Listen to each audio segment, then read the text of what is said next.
gabi.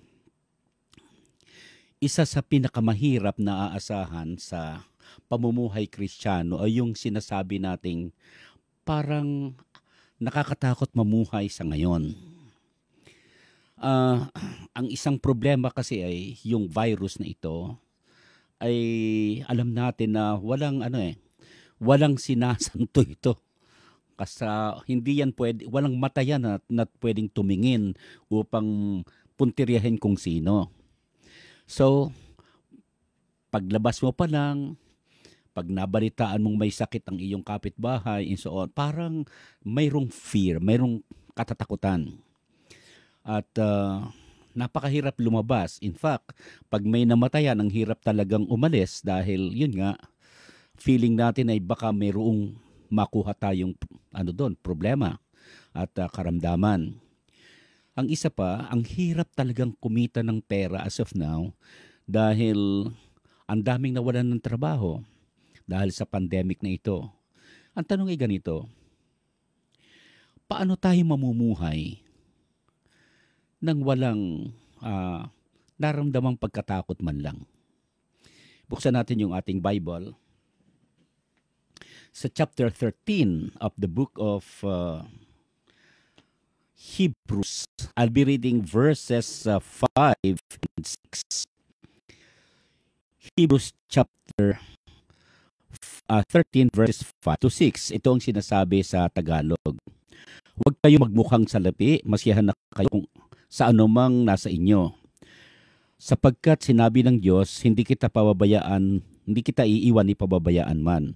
Walang pag-aagam-agam na masasabi namin, ang Panginoon ang tumutulong sa amin. Hindi ako matatakot. Ano ang magagawa sa akin ng tao? Sa English ay ganito po yung sinasabi. Ito po sa NIV. Keep yourselves free from the love of money and be content with what you have, because God has said, never will I leave you, never will I forsake you. So we say with confidence, the Lord is my helper. I will not be afraid. What can mere mortals do to me? Ito po naman ay sa New King James. Let your conversation be without covetousness, and be content with such things as ye have. For he hath said, I will never leave thee or forsake thee. For so that we may boldly say, the Lord is my helper, and I will not fear what man shall do unto me. Samantalang sa NLT ay ganito ang sinasabi, don't love money, be satisfied with what you have, for God has said, I will never fail you, I will never abandon you. So, we can say with confidence, the Lord is my helper, so I will have no fear. What can mere people do to me? Let us pray. Father, thank you so much for these two very important verses that we just read. Pagpalain mo, Panginoon, kami sa aming pag-aaral na ito at tulungan mong umasa kami sa iyong tulong at hindi kami dapat maging sakbibi ng mga katatakutan kahit na may mga uncertainty sa buhay namin, kahit pa uncertain ang future sapagkat hindi namin alam ang kinabukasan. Pero ang alam namin, Panginoon, yung aming pinagtitiwalaan na yun ay ikaw. You know who holds and we know who holds the future. And we know who holds our hands. Kaya, Panginoon, hindi kami matatakot kailanman. Tulungan mong mamuhay kami nang walang katatakutan at sa halip ay magkaroon ng kapayapaan. Bless mo, Panginoon, ng iyong mga anak sa aming pag-aaral ngayon. At iyo, Panginoong, aliwin ang mga kapatid na marahil ay may kanya-kanyang katatakutan. Marahil, Panginoon, ay mga pagkukulang sa kanilang pangangailangan sa bahay, mga karamdaman, mga mahal sa buhay na mukhang sa ngayon ay nahihirapang huminga dahil sa karamdaman sa kanilang buhay. Ang aming panalangin ng iyong patuloy na pagpapalay, iyong patuloy na ipakita sa iyong mga anak. Patuloy kami, Panginoong, nananalangin na naway aliwin mo ang iyong mga anak at patuloy mo kaming i-challenge na magtiwala sa iyo. In Jesus' name, Amen. The message I would like to share with you tonight is entitled, Living a Life Without Fear. Ipamuhay ang buhay na walang katatakutan. We live in a world full of uncertainties, and we do not know what tomorrow may bring our way. We can still face lives without fear because of the promises of God. And we can find comfort and counsel from the Word of God. At ito po yung una nating makikita na dahilan kung bakit hindi tayo dapat nagkakaroon ng fear. Una, be content with God's provision. Maging kontento tayo dun sa provision ng ating Panginoon.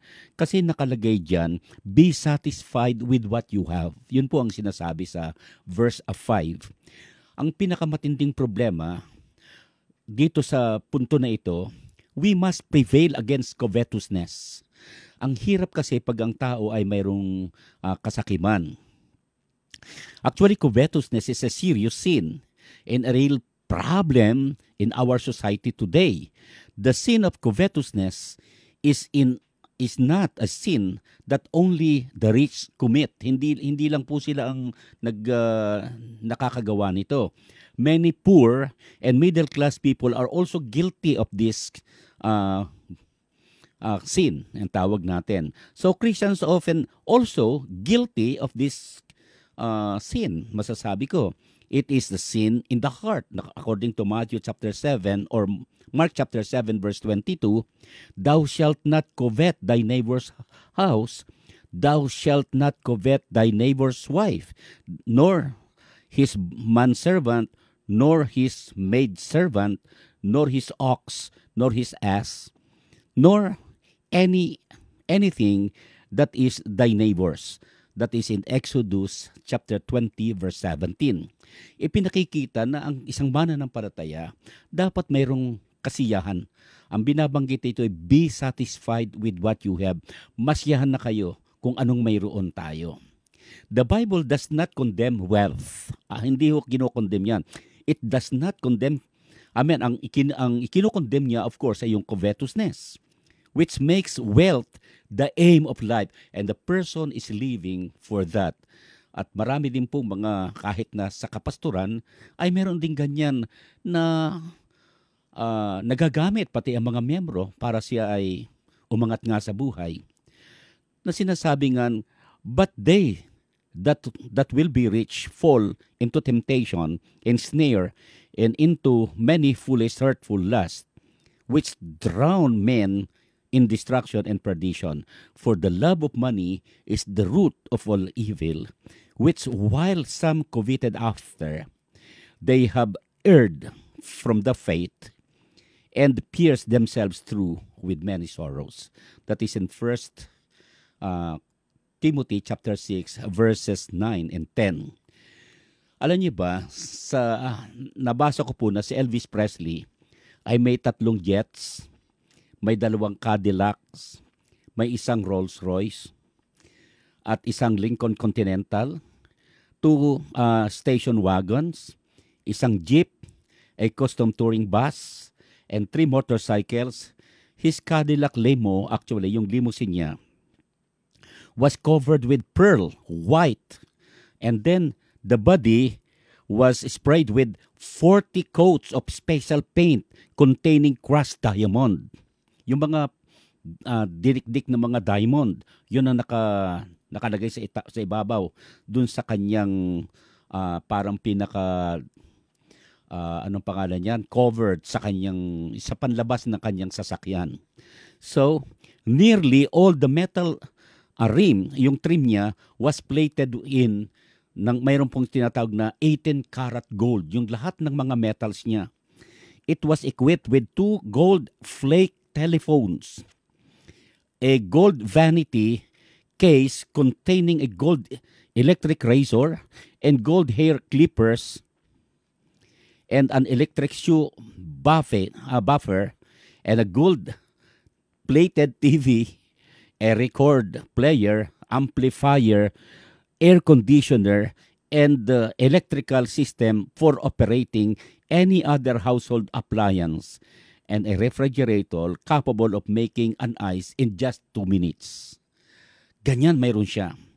Pero nang si Elvis, when Elvis came to an end of his life, he died a lonely and unhappy man. Alam niyo kung bakit? Marami ngang nagsabi na siya ay nag-stupor, o di kaya yung iba naman nagsabing siya ay namatay dahil sa droga.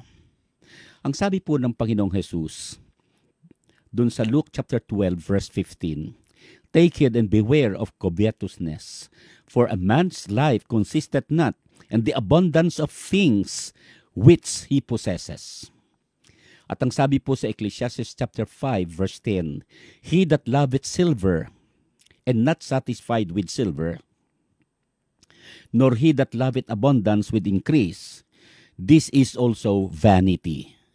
Kaya nga ang sabi sa Colossians chapter 3 verse 5, "Mortify therefore your members which are upon the earth, fornication, uncleanness, inordinate affection, evil concupiscence, and then covetousness, and which are idolatry," ang sabi niya.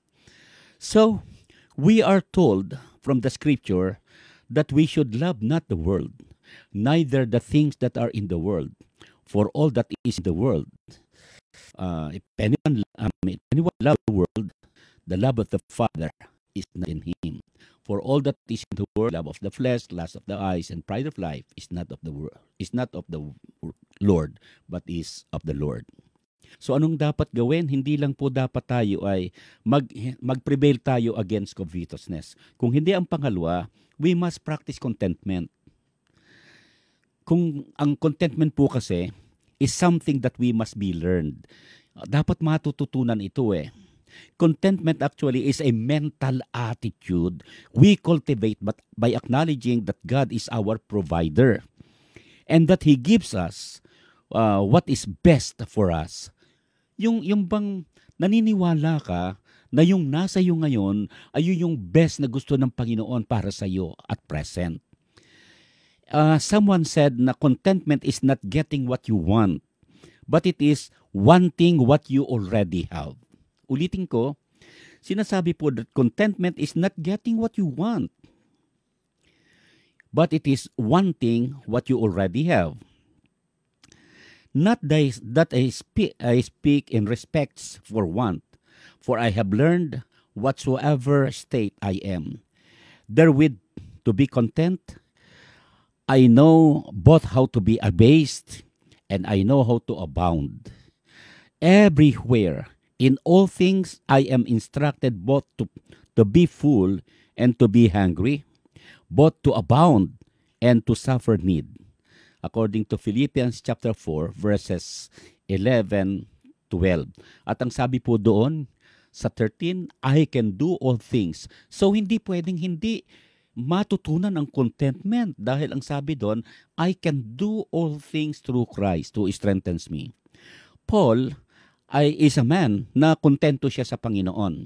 Ito po yung mga ilang dahilan. Sabi po sa 2 Timothy chapter 1 verse 12, I know whom I believe, and I'm persuaded that he is able to keep that which I have committed unto him against that day. Paul knew that the Lord was able to keep him. Kayang-kaya kanyang alagaan, kayang-kaya kanyang proteksyonan. Pangalawa, Romans chapter 8 verse 28. And we know that all things work together for those who good, for those who love God, to them that are called according to His purpose. Ang pangalawa is, alam ni Pablo that God was working all things for His own good. Whether ito'y sa tingin ng tao ay kulang, whether na sa tingin ng tao ay ikaw ay parang mahirap lang, pero sa harapan ng Diyos, nasisiyahan ng Diyos na makitang dun ka matuto kasi ang pinakamahalaga rito, kapatid, ay ganito. Wala tayong madadala na anuman kung tayo ay mawawala sa mundong ito. Ang sabi nga ng Biblia, sabi ng Panginoon, wala ka nang ikay dumating sa mundong ito, wala ka ring madadala kailanman. Tatandaan niyo mga kapatid, matuto tayong maging kontento sa ating buhay. At pangtatlo ay sinasabi doon sa 2 Corinthians chapter 4 verse 18, Paul knew that The things of the world are very temporal. Ang sabi niya, while we look not at the things which are seen, but the things that are not seen, for the things which are seen are temporal, but the things which are not seen are eternal. So doon tayo tumingin sa mga bagay na isang araw ay doon naman talaga tayo pupunta at hindi naman talaga tayo pangmatagalan dito eh. Sabi ko nga huwag naman tayo makaarte na akala mo dito ka natitira. Ngayon, kung hindi ka nga mananampalataya, ay dapat lang. Pero kung ikaw ay Kristyano, teka, hindi ito yung tunay nating bahay. Hindi ito yung tunay nating bayan. Ang tunay nating lugar ay ang langit. Hindi fit ang ano doon, ang anumang pera at kayamanan. Wala pong pwedeng kahambugan na pwedeng pumunta roon. Tatandaan natin, yun na lamang daanan doon. Gold yun sinasabi ng Biblia. Yung dinaraanan doon is, sabi po ay lantay na ginto yung dinadaanan doon. So paano hindi tayo mag-enjoy? Kung sakaling may kapusan ka man dito sa tingin mo, pero dapat masiyahan ka dahil ang Diyos ang siyang kasama mo. Naniniwala akong dapat nasisiyahan tayo sa lahat ng ating mga nangyayari. Philippians chapter 3 verses 5 to 8, Paul knew that Christ was his true treasure. Ito pong sabi niya, but what things are gained to me, those I counted loss for Christ.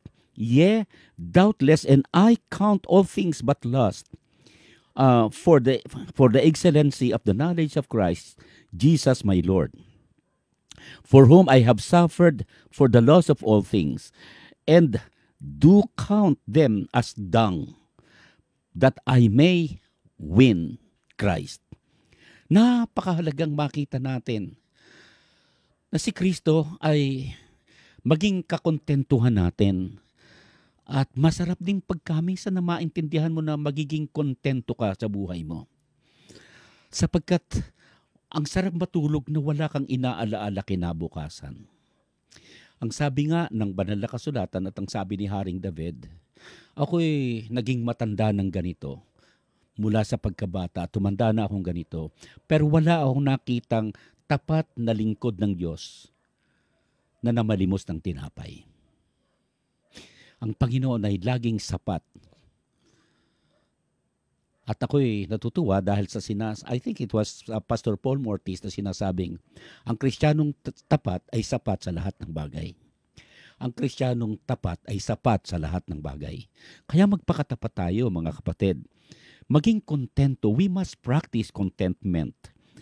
So, the Apostle Paul actually stated do sa chapter 6 of the book of 1 Timothy, verses 6 to 8, but godliness with contentment is great gain.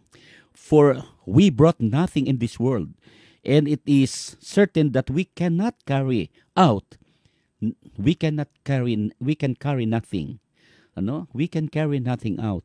And having food and raiment, let us therewith be content. So kung ikay may kinakain at may dinaramit, makontento na tayo. If you know Jesus Christ, you have every person to be content. And if you got clothes on your back, something to eat, and Jesus Christ is in your heart, you are richly blessed. This contentment is nothing less than unbelief in the goodness and in the faithfulness and wisdom of God. Ito isang napakalaking insulto sa Panginoon. Meron daw isang Jewish in Hungary man. He was a Jewish man in Hungary. Went to his rabbi at nag-complain siya, life is unbearable, sabi niya. Hindi ko na kaya. Hindi ko na masikmura ang mundong hindi ko na makaya ang buhay na ito. There are 9 of us living in one room, yun ang sabi niya. What can I do? Well, sinabi ng rabbi, take your goat into the room with you. Isama mo yung iyong kambing sa loob ng kwarto ninyo. The man was skeptical, but the rabbi insisted, do as I say and come back to me in a week. And then, a week later, the man returned looking more distraught. He is distraught. Sabi niya, than before. Parang naiinis pa siya. Ah, Talagang ano na siya, ang tawag natin sa mundo parang buwisit na siya sa kanyang buhay. Kasi kaysa doon sa dati, at ang sabi nga, we can't stand it. Hindi namin kaya to. He told the rabbi, because the goat is filthy. Yun ang sabi niya, marumi ang goat. And the rabbi said, go home and let the goat out and come back in a week. So a week later, the man returned, radiant and exclaiming, life is beautiful. We enjoy every minute of it, that there's no goat, only 9 of us. Anong ibig sabihin nito? Matuto tayo ng kakontentuhan. Kung siyam kayo, mamuhay kayo na kayo'y siyam. At kung ano man yung mga bagay, kung ikay magnanais ng masarap na buhay, well, anong tag dito, para bang sinasabi mong ang Lord ay hindi siya interesado na ikaw ay bigyan ng kasaganaan sa buhay. Alam mo bang ang Panginoon ay hindi ganon? Siya isang mahusay na tatay. Napakahusay ng tatay natin sa langit. Alam mo bang He is concerned even dun sa mga count lang ng buhok mo. Kaya ang Diyos ay concerned about you. We become fearful at times because we think our needs or needs of our loved ones are not going to be met. We worry, alam mo, pagka minsan kagaya nga noon, yung sa amin, talagang ako, medyo napakahirap talaga sa isang pastor. Marami akong nakikitang pastor na tumanda na't lahat ay hindi nakabili man lang ng bahay at ng lote. Paano pagka siya matanda na at hindi na siya nakapagpapastor, hindi siya nakapagpipreach? Paano yun? So ang mangyayari dyan, kagaya ng ibang kakilala ko, nagre-renta pa at tanda-tanda na halos hindi na makapag-preach, kawawa dahil sila'y pagsisingilin sila ng kasera nila. Tapos sasabihan pa sila, masakit pagka hindi ka nakakabayad Ang masama nun yung paaalisin ka pa. Alam nyo, dahil sa katapatan ng Diyos, ang Diyos natin ay a good provider. Huwag niyong kalimutan to, God is much concerned about you. Mind you, kapatid, huwag niyong isipin na ang Diyos natin ay parang natutuwa pagka wala ka. Hindi totoo yun. God is much concerned about you. At naniniwala ako, yun nga, ang fulfillment nito, naging mag-asawa kami ng 1989. So, nang kami bigyan ng Panginoon ng aming bahay dito sa San Lorenzo, Santa Rosa, Laguna, ay 2005 na. It took us long time bago kami magkaroon sa sariling bahay. At yun ay may bumili pa. Isang dati kong estudyante ang bumili ito para sa amin. Good for us, hindi na kami nare-renta. Parang ang tawag doon ay rent to own. Pinahiram lang niya, pero wala naman siyang kinuha ni kaunting interest doon. Talaga i-bill lang niya. At siguro talagang ang Diyos ang kumilos para i-meet yung aming need. At alam niyo, masarap na masabing ang bahay na to ay regalo ng Diyos. Kapatid, hindi nagkukulang ang Diyos. Alam nyo, kung ang ibon ay may pugad at kung ang mga asong gubat ay mayroong lungga, yung pa kayang anak niya ang kanyang pabayaan. Mga kapatid, huwag nating kalimutan yon. Pangalawa, be comfortable of His presence. Maging komportable tayo sa presensya ng Panginoon. Ang sabi ng banal na kasulatan dun sa ating text ay ganito, be content with such things as ye have. Ang sabi ng Panginoon dun sa verse 5, do not love money or don't love money. Be satisfied with what you have. For God has said, I will never fail you. I will never abandon you. Ang ganda-ganda nun So, makikita natin that we must not only practice contentment, we must not only be content with God's provision, but we must also what? Comfortable with His presence. Maging komportable tayo. Una, be comforted in His promise or by His promises. Maging kaaliwan natin yung kanyang mga pangako. Ang sabi ng Panginoon, I will never leave thee and I will never forsake thee. Notice yung ginamit na he had said, sinabi niya, a promise is no better than the one who makes it.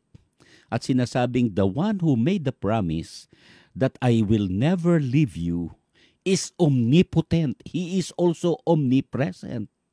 The one who promised that I will never leave you is also omnipotent, omnipresent, and omniscient na Panginoon. When God promised that He will never forsake you, it literally means that He will never abandon you. Yun ang ibig sabihin nun. And Jesus said, the Father shall give you another comforter that He may abide with you forever. In this verse, the construction is very emphatic. It combines 5 negatives to indicate the impossibility of Christ deserting His own. Sabi po ni Kenneth West, isa po siya sa mga paborito kong Greek teacher, at saka mayroon po siya mga book na sinulat na sa Greek. Ang sabi niya, I will not let thee down. Leave thee in lurk, leave thee destitute, leave thee in distress, and live and helpless abandon thee. Yun po ang kanyang interpretation nung talatang yon. Yun po yung kanyang parang translation noon.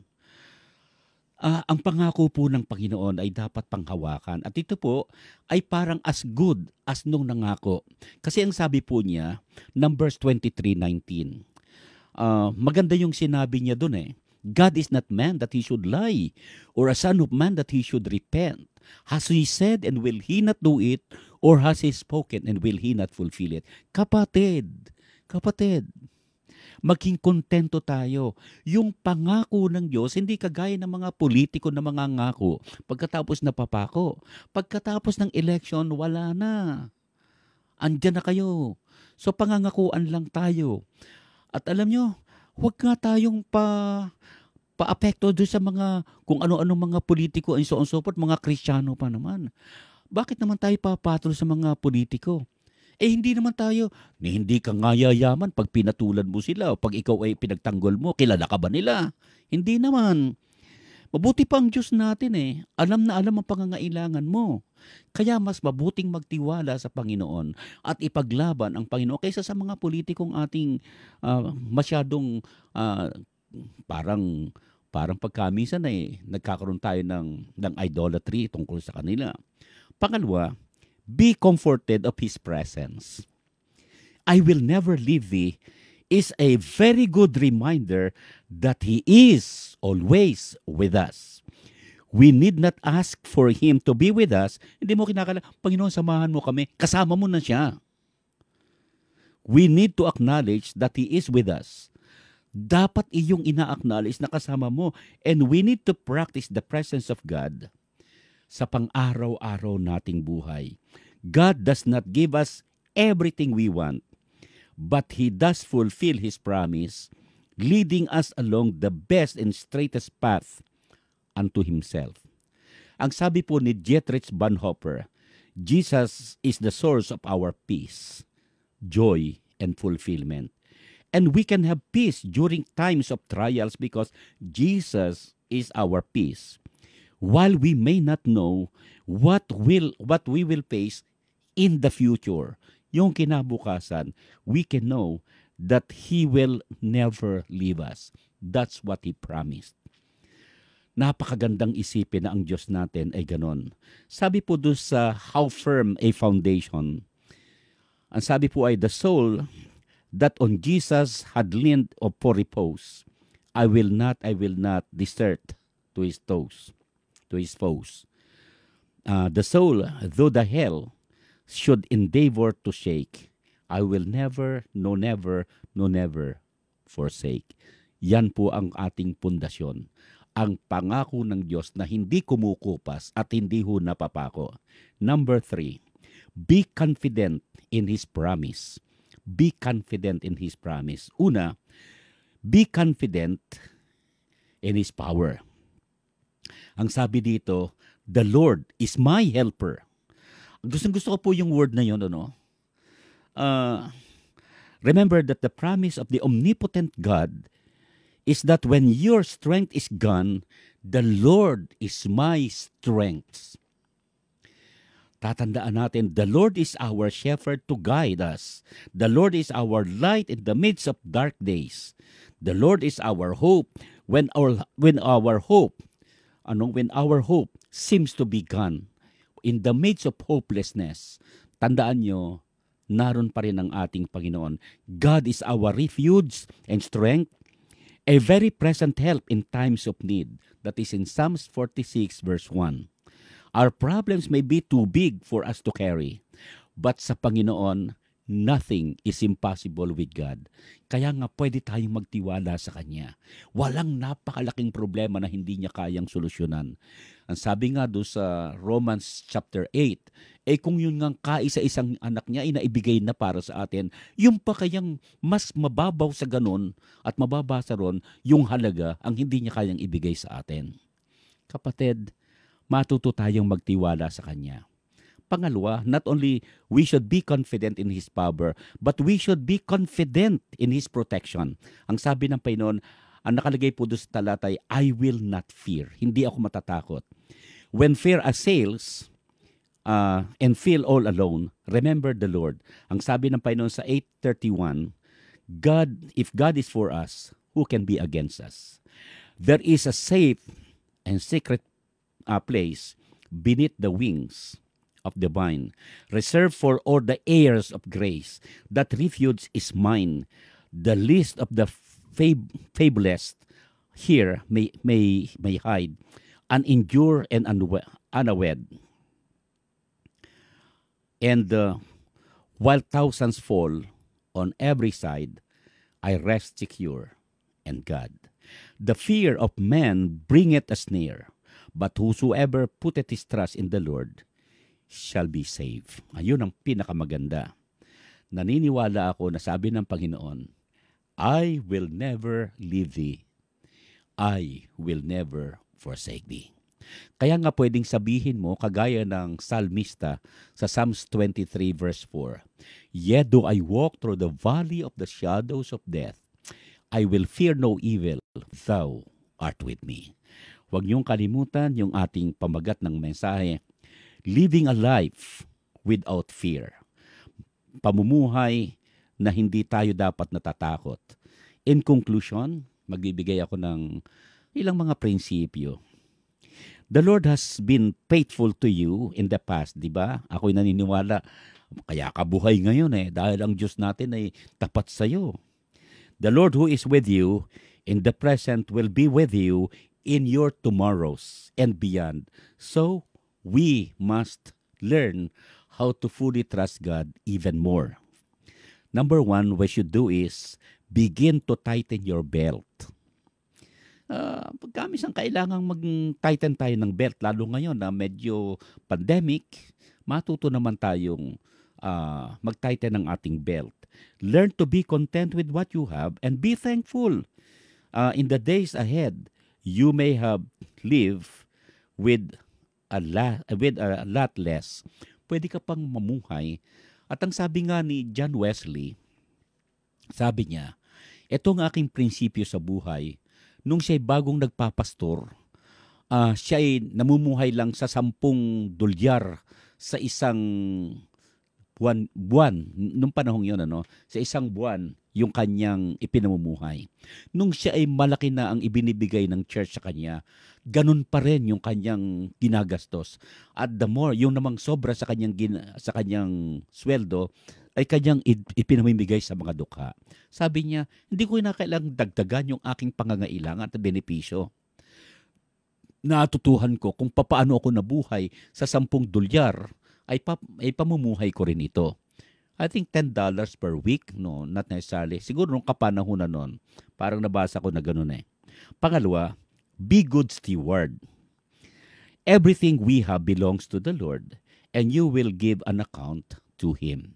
Maging mahusay tayong katiwala ng Diyos. Remember, 1 Corinthians 4:2, it is required that a steward should be found faithful. Maging tapat tayo. Tandaan nyo, hindi naman pagka marami sakalang tayo mag-i-enjoy. Dapat i-enjoy natin ang ating pamumuhay kahit na kung tayo ay mayroong kakapusan. Dahil naniniwala akong hindi kanya pababayaan. Pangtatlo, have the Lord first. Make the Lord first in your life. Gawin mo siya na nakalagay doon sa Luke chapter 12 verse 31. But rather seek ye the kingdom of God, and all these things shall be added unto you. Nakalagay sa Matthew 6:33, seek ye first the kingdom of God and His righteousness, and all these things. First, hindi last. So, gawin mo siyang pangunahin. Magpo-47 years na po ako nagpapastor, pero sa tingin ko at aking karanasan, hindi pa po naman kami pinapagkulang ng aking pamilya. At ako'y naniniwala na ang Diyos natin, hanggang siguro na mawala ang buhay na to, aking mararanasan pa rin na yung Diyos na aking pinaglilingkuran, hindi marunong tumalikod sa kanyang pangako.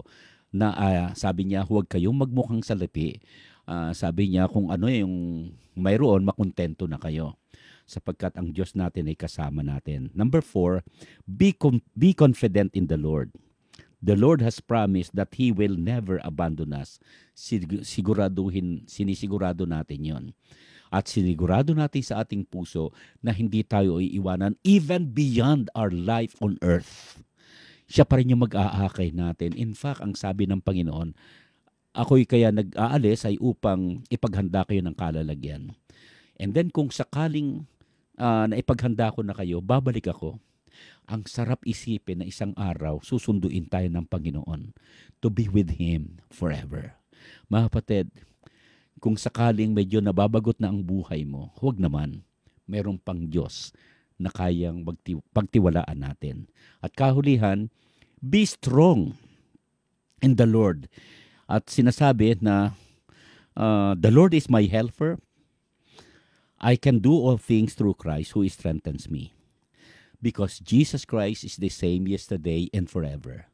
Kung paano siya naging tapat kahapon, ngayon, sigurado kong siya magiging tapat magpakailanman.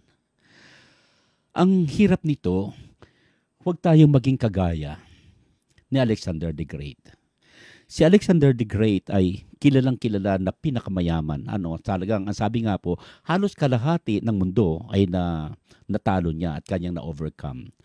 At kaya nga na-Hellenized maski ang Promised Land. At nang siya malapit ng mamatay, he was only 36 years old by the way. Ang aking tingin, he was about 36 kasi halos ang sinasabi nabasa ko na mga about 3 to 4 hours lamang ang kanyang itinutulog. So talagang ang iniisip niya paano i-conquer. Umiiyak na siya, paano ko pa saan pa yung lupain na pwede kong i-conquer. Nang siya ay mamamatay na kasi nagkasakit siya, kinausap niya yung kanyang mga general at yung kanyang mga advisor. Na ang sabi niya ganito, maghahabilin ako ng 3 habilin sa inyo. Una sa lahat, pag ako ay namatay, ilalagay niyo ako sa kabaong. At pag ako ay pauwi sa amin, ang sabi, dapat mauuna yung doktor. Pangalawa, yung pinakadalubhasang doktor. Pangalawa, yung aking